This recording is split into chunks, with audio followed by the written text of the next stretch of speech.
Depoimento mais aguardado da CPI do INSS, a ida do empresário Antônio Carlos Camilo, conhecido como Careca do INSS, começou na manhã de quinta-feira, com interrupções após bate-boca entre o relator e congressistas da comissão com o advogado do depoente. Antes de começar a responder a vossas perguntas que me forem formuladas, quero dizer a Vossa Excelência que não responderei àquelas que me forem elaboradas pelo ilustre relator. Isso porque, segundo os meus advogados, na sessão em que fora tomado o depoimento do senhor Rubens, sua Vossa Excelência disse, por mais de uma vez, que sou ladrão do dinheiro de aposentados, sem me dar a chance de defesa, ou seja, o relator já me julgou e condenou sem sequer me ouvir. E por isso não responderei às perguntas de sua Vossa Excelência. Hoje é um dia muito importante para esta comissão. Relatado pela Polícia Federal, está presente aqui o autor do maior roubo aos aposentados e pensionistas da história do Brasil. Senhor presidente, pela ordem. Senhor presidente, pela ordem. Autor do maior roubo da história do Brasil.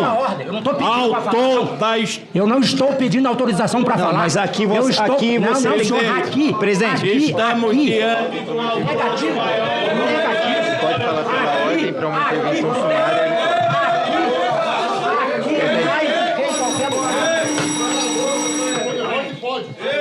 Eu peço... Não, você é advogado, aqui quem preside os trabalhos sou eu. Quem está presidindo os trabalhos sou eu. Eu peço que você se acalme, você pediu a palavra e eu vou decidir. Você vai... Onde é que eu Eu sou advogado. Vossa Excelência me respeite. Vossa Excelência me respeite. Não. Eu peço auxílio à Polícia Legislativa. Eu peço auxílio à Polícia Legislativa. Deputado Trovão, sente. Eu sou advogado. Eu peço auxílio à Polícia Legislativa. Deputado Trovão, por gentileza, sente. Deputado Trovão. Deputado Trovão, por gentileza, sente. Tem esse direito aqui. Está na lei. O senhor não tem. Está na lei. Que não existe. Não existe. Está suspensa a sessão. No retorno da sessão, o relator Alfredo Gaspar não contou com as respostas do Careca, mas registrou suas perguntas e fez acusações contundentes. Eu, senhor presidente, tenho muitas outras perguntas. Pois não, excelência. Mas o depoente veio aqui e disse que ao relator não respondia. Eu passei a minha vida toda ouvindo depoimento de autores de crimes graves. Passei a minha vida toda como promotor conhecendo o crime de perto. Mas se o Brasil tivesse uma pena perpétua ou uma pena de morte, o senhor seria um sério candidato a ser indicado. O que o senhor fez com milhões de aposentados, o que o senhor levou de desespero, fome, a milhões de pessoas, não tem perdão. O senhor hoje aqui vem blindado pela impunidade. O senhor vem blindado pelos seus padrinhos políticos. O senhor vem blindado porque o Brasil se acostumou a corrupção ser coisa normal e elogiada. Mas a justiça vai chegar para o senhor. Essa CPMI irá lembrar o seu nome por esses 6 meses.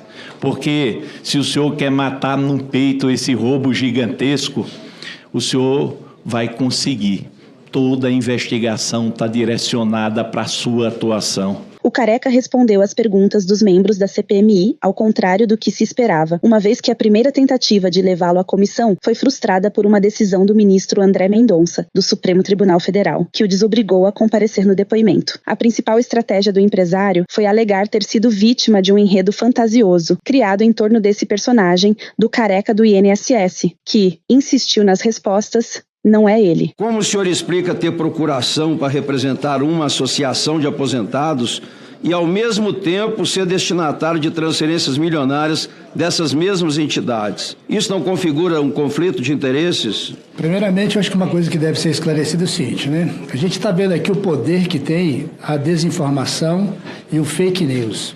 Uma informação que começou a partir de reportagens que foram dadas início um enredo fantasioso sobre um personagem que seria responsável a tudo isso que está sendo imposto a esse careca do INSS que não sou eu. À medida em que o careca respondia às perguntas, senadores e deputados, principalmente da base governista, apontavam as inconsistências. Alguns pediram a cariação e quebra de sigilos bancários. Então eu queria que o senhor me respondesse essa pergunta especificamente no final e me responda apenas essa. O senhor participava de fato dessas negociações em relação aos ACTs junto ao INSS? Posso lhe falar de uma maneira simples, com uma palavra só? Sim. Fake. Mentira. O senhor não participava? Nunca participei. As informações... Até porque, senadora, se me permite, só para fazer o seguinte. Todo o trâmite de aprovação de ACT, ou qualquer que seja o trâmite dentro de uma entidade pública, principalmente aquelas que estão sob a fiscalização do SEI, tem ali data, dia e horário do andamento de processo. Sim. É simplesmente verificar e constatar que as minhas procurações, elas tiveram início, meio e fim. Então, acho que isso é muito importante, verificar que eu não sou o procurador vitalício de ninguém. Certo. Na verdade, não é bem o que diz, de fato, as informações que nós temos no âmbito da investigação. Mas, como eu não tenho tempo, presidente, eu quero apenas fazer aqui um levantamento mais geral sobre esse processo que nós estamos acompanhando hoje da investigação. Por exemplo, todas as entidades que nos chegam com dados e informações do ponto de vista da realização desses ACTs, nós temos aí um apontamento de 97% delas foram realizadas do início dos seus trabalhos em 2021 até 2022, precisamente, o que representa 97%. E a AMBEC, por exemplo, com uma movimentação da ordem de 500 milhões de reais, e várias outras entidades, a Unaspub, a AP Brasil, a CBPA, a CEBAP, que foram as que foram realizadas durante o período do governo Bolsonaro, e nós temos duas que foram no governo do presidente Lula, a SABASP e a ASPA, que representa, Pimenta, algo em torno de 15% de todo esse volume, naquele momento, com a presença do diretor André Fidelis, que foi demitido depois pelo governo do presidente Lula. E aí nós temos toda uma engrenagem, e aí está realmente essas informações, ou seja, algo em torno da ordem de 1.352 bilhões de reais, dentre eles consta das associações dos quais o senhor Camilo era participante de alguma forma e tinha uma relação, seja através das consultorias ou de relação com familiares, que representam exatamente da ordem de 1.300 bilhões de reais. E a engrenagem é exatamente essa. Você tem lá, num primeiro momento, os servidores do INSS, depois você tem esse facilitador que aponta para a presença do seu Camilo, as várias associações nos quais havia a presença dele, depois lá as consultorias, precisamente de forma muito mais direta, a Prospect, né? E as outras empresas como Camilo Comércio, a ACA, não é? A ACCA e também a ACDS. Depois vem com os familiares e depois, na sequência, você tem outros integrantes que eles voltam para o lugar de origem. E por isso, presidente, a chegada dos documentos nesta casa, vamos apontar para isso, porque houve um bloqueio integral do valor. Mas será que esse valor estava lá na AMBEC? É o que vai dizer, de fato, esses documentos. Então, de fato, o esquema era tão violento e tão gigante e tão bilionário que pode ser apenas a ponta do iceberg. Silêncio, por favor. Esse valor de 1 bilhão e 300 milhões de reais. Na segunda parte da oitiva, o deputado Duarte Júnior acusou o empresário de ter confessado parte de seus crimes durante suas falas na CPMI. Eu não gostaria de falar aqui com o personagem careca do INSS, mas com Antônio Camilo Antunes. Durante a sua oitiva, mais precisamente às 14h30, você afirmou que não faz parte de nenhuma associação, nenhuma entidade, mas era apenas um mero prestador de serviço. Objetivamente, você confirma essa informação, sim ou não? Deputado, as procurações todas são para o ambiente SEI. Então, para ser bem objetivo, as procurações que eu tenho das associações são para o ambiente SEI. Ponto. Perfeito. Você fazia parte dessas associações, não. Sim ou não? Não. Fazer parte, não. Nunca fiz. Apenas tinha essa procuração. Só para representá-los no que diz respeito ao ambiente SEI e prestador de serviço. Contratos com elas firmados à luz do dia do ambiente privado. Mas você tem empresas, sócio de empresas, que tem relação com essas associações, que prestam serviços a essa associação. Aí é problema do CPF dele, do CNPJ dele. Não, eu estou perguntando o problema. O problema eu já sei qual é. A pergunta que eu estou fazendo é: você é dono, sócio de empresas que prestavam serviços a essas entidades? Sim ou não? Entidades associativas, sim. Sim. Serviços como aqueles que você afirma que é as 1430, você disse quais são esses serviços prestados por essas 22 empresas. Consultoria técnica, sim ou não? Técnica é no que diz respeito Está na sua apresentação, nesses 218 milhões de páginas, está lá. Só precisamos ser um pouquinho mais detalhado, porque a técnica ela pode ser plena, júnior. Prestação de serviço de consultoria técnica, sim ou não? Sim. Perfeito. Serviço de atendimento ao cliente, saque? Saque, correto. Prestou o serviço. Eventos de saúde realizado conforme o calendário do Ministério da Saúde? Correto. Aplicativos? Correto. Telemedicina? Sim. Telemedicina oferecido como pacote de serviço. Seguro de vida? Sim. Assistência funeral? Sim. Título de capitalização? Sim. Rede de desconto com mais de 400 lojas? Esses mesmos serviços, essa cartela de serviços, além das entidades e associações, você prestava para outra empresa? Para outro mercado consumidor? Tentei fazer diversos contratos. Tentou, mas prestou, sim ou não? Não. Não prestou. Não então, esses serviços, a cartela de serviços, eram prestados única e exclusivamente a essas associações. Correto. Eu pergunto isso porque você confirma ser sócio de todas essas empresas, você confirma que essas empresas prestavam serviço única e exclusivamente para as entidades, para as associações e, para além dessas associações, não prestava serviço para nenhum outro mercado consumidor. Deputado, essa informação, senhor presidente, é preciso ser registrado. Só para fazer uma parte aqui. Daqui a pouco eu faço as perguntas, daqui a pouco você vai responder. Que diferente do que muitos acreditavam, ele está aqui nessa CPMI e não está calado, está falando. E diferente do que muitos imaginavam, ele aqui falou e confessou a prática de vários crimes, que aqui eu vou elencar. São os crimes praticados que você aqui confessa. Monopólio abusivo, infração à ordem econômica de acordo com a Lei Federal 12.529 de 2011. Cartel, crime contra a ordem econômica, de acordo com o artigo 4, inciso 2 da Lei 8.137 de 90. Crimes contra a liberdade e escolha do consumidor, tipificados na Lei 8.137 de 90, artigo 5º e artigo 7º, bem como artigo 39, 67 e 68 da Lei 8.078 de 11 de setembro de 1990, o Código de Defesa do Consumidor. E, para além desses crimes, a configuração clara e inequívoca de organização criminosa prevista no artigo 2º da Lei 12.850 de 2013, a associação de 4 ou mais pessoas estruturalmente ordenada e caracterizada pela divisão de tarefas, ainda que informalmente, ainda que aparentemente coincidente, com o objetivo de obter direto ou indiretamente vantagem de qualquer natureza mediante prática de infrações penais. Crime também de lavagem de dinheiro, Lei 9.603 de 98, artigo 1º. E é por essa razão, senhor presidente, deputados e deputadas, que essa CPMI ela se torna muito importante, porque a gente não pode tolerar e aceitar que alguém venha aqui, diga que é normal contratar com uma empresa de um parente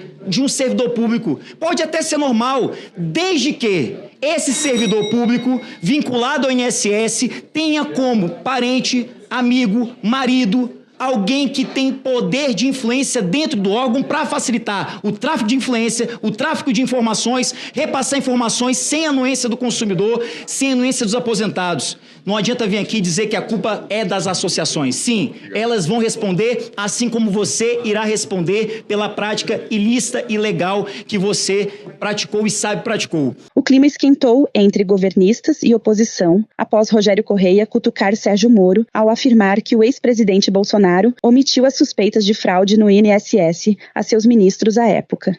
Aí eu sou obrigado a perguntar ao senhor, o senhor doou R$1 para a campanha de Jair Bolsonaro. Esse R$1 teve um significado para o senhor de ser um militante da campanha, mostrar, olha, eu milito, eu sou bolsonarista e por isso doei R$1. Porque muitos fizeram exatamente dessa forma.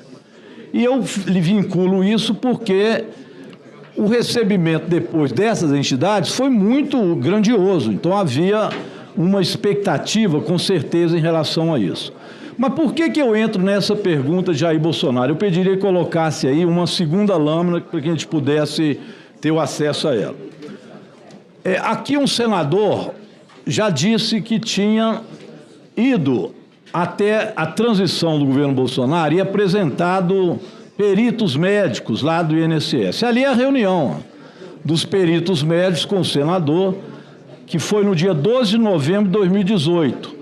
Esses peritos são da Associação Nacional dos Médicos Peritos da Previdência Social. Silêncio, por favor, na sala. Põe a outra foto para ver com quem que esses peritos se reuniram também. Está lá o senador, novamente, e ele se reúne agora com Onyx Lorenzoni, que depois veio a ser ministro. E também eles foram, depois eu vou dizer o que eles foram contar lá. E fizeram a reunião também com Onyx Lorenzoni.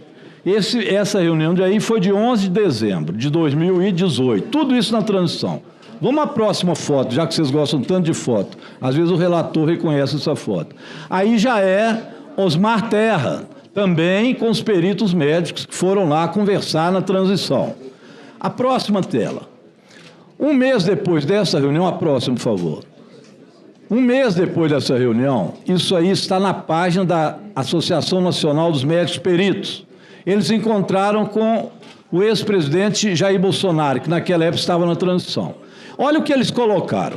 O presidente, ali de amarelo, reforçou a importância do nosso trabalho e ficou surpreso com os números apresentados pela ANMP sobre desvios, fraudes e irregularidades com dinheiro público dentro do INSS. O presidente da República ficou surpreso. Foi contado a ele que tinha isso, ao ex-presidente Jair Bolsonaro, conforme nós já tínhamos ouvido aqui de um senador. Põe a próxima. Ah lá, está lá o presidente Jair Bolsonaro, reunido em 11 de dezembro de 2018, na transição, onde ele recebeu os documentos e ficou horrorizado de saber que tinha tanta fraude no INSS. Ou seja, Bolsonaro tudo sabia, na minha opinião, tinha que ter comunicado isso à Polícia Federal, à Procuradoria-Geral da República, e quem sabe é o super-ministro dele, que na época disse que ia varrer a corrupção e depois disse que não varreu porque o próprio Bolsonaro não deixou. Vamos lembrar dessas coisas aqui que é bom a gente não esquecer. Pela ordem, senador Sérgio Moro.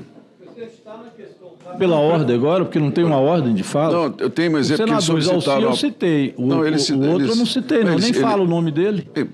Artigo 14, presidente, referia ao ministro do anterior governo, que evidentemente é minha pessoa. Não, citou. Eu não citei, eu nem cito o nome dele. A gente combateu... Eu vou querer uma fala depois para rebater, porque eu não citei o nome, não quis citar, nem falo o nome dele. Por favor. Pois que tirou... Pela ordem, senador Sérgio Moro. O deputado devia se preocupar com esse escândalo que está no colo do governo Lula, né? Isso é inegável. Então, as suspeitas de corrupção são de altos funcionários do INSS indicados no governo Lula. Inclusive, eu tenho aí várias perguntas, porque até agora eu não entendi como é que a empresa do senhor Antônio Antunes transferiu aí 10 milhões para a empresa que era esposa do procurador Virgílio. Quais são esses serviços prestados? Eu quero ouvir esses esclarecimentos, porque até agora acho que os colegas deviam perguntar isso. Eu estou mais adiante ali, vou perguntar no meu momento, mas até o momento o que a gente tem são transações milionárias feitas por empresas do senhor Antônio Antunes, para a Taísa, por Eric Fidelis. E isso é uma coincidência bastante estranha, já que são as mesmas pessoas que são suspeitas de terem facilitado o desconto desses benefícios. Eu quero que ele demonstre aqui, já que ele está tão disposto assim a colaborar, quais foram os serviços prestados por essas empresas. Com a palavra o senador Fabiano Contarato. Presidente, só que ele... Presidente, posso falar pela liderança do PT? Não, excelência, o tempo da liderança já foi usado. Não, do PT não. Não, o tempo da liderança já foi usado. Foi não, presidente. Já foi, foi a do governo. É porque Vossa Excelência não... Não, foi a do governo. Aqui não tem liderança por partido. Presidente, só aqui tem liderança do governo e da oposição. 30 segundos para esclarecer, já que ele citou o deputado... Um minuto para o deputado Rogério Corrêa. Não, é bastante rápido, porque o que eu citei é que, de fato, naquela época, o ex-presidente Jair Bolsonaro soube de tudo. Está isso no site da Agência Nacional dos Peritos Médicos. Ao longo da oitiva, senadores como Fabiano Contarato cobraram diversas vezes a presidência e a relatoria da comissão, após o Careca dar respostas flagrantemente contraditórias, diante dos fatos e dados que lhes foram apresentados. Em março de 22, o senhor recebe a procuração da ANBEC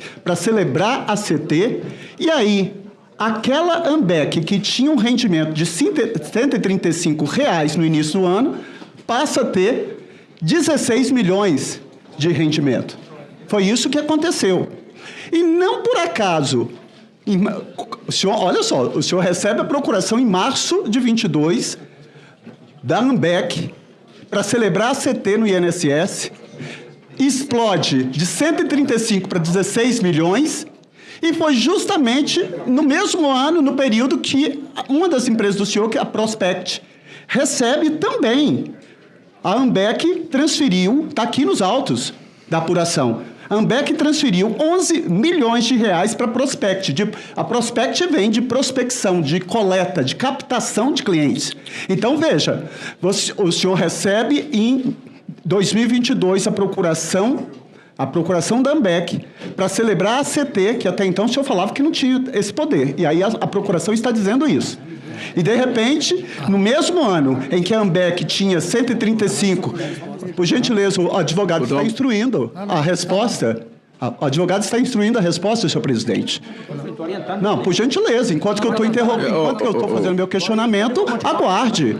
Depois o senhor vai ter todo o tempo para responder.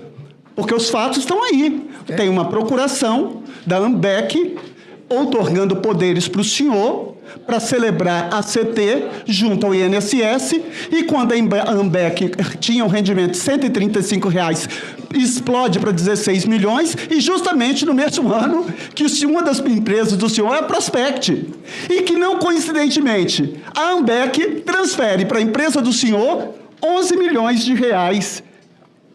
Ora, qual foi a tratativa? Por que a ANBEC transferiu 11 milhões de reais para a Prospect? Essa é uma pergunta. Mas antes, porque senão eu tenho muitas perguntas para fazer para o senhor. A Vênus, o senhor pode explicar quais são esses ativos que a Thaísa passou para? Estão entregues à Polícia Federal, que podem ser requisitados para cá. Mas o senhor não pode esclarecer para nós? Já esclareci. Mas em que consistiam esses ativos? Material de intelectual da área médica voltada a um futuro projeto que eu tenho para o aplicativo com aposentados. Não só aposentados, mas todos. Segundo, Vênus. Senador Moro, por favor. Senador Moro, por gentileza. Ele debocha dessa comissão. Senador Moro, debocha dessa comissão da resposta aqui do nosso colega. Senador Moro, inclusive do... Senador Moro, por gentileza, ele tem o direito de responder da maneira que achar melhor. Essa resposta... Não, por gentileza, senador. Né? Por gentileza, ele tem o direito de responder da maneira que entender melhor. Ele veio aqui e disse que ia ser honesto e aqui está fazendo, querendo nos debochar. Olha, presidente, é subestimar a capacidade intelectual dessa comissão. Senhores, nós temos aqui a comprovação e interligação dessas empresas. Olha, ele recebe uma procuração da ANBEC para celebrar a CT no mesmo ano em que a ANBEC salta de 135 para 16 milhões. Coincidentemente, a ANBEC transfere para a empresa dele, Prospect, de 11 milhões. Depois ele repassa para a Thaísa e ele vem falar em aditivos... Não tem como. É o posicionamento de Vossa Excelência. Não é posicionamento. É fato. São fatos. Ele não consegue descrever, presidente. São fatos. Que ele descreva esses ativos. Sondado pela comissão, o empresário se negou a fazer um acordo de delação premiada, mas se comprometeu a enviar documentos.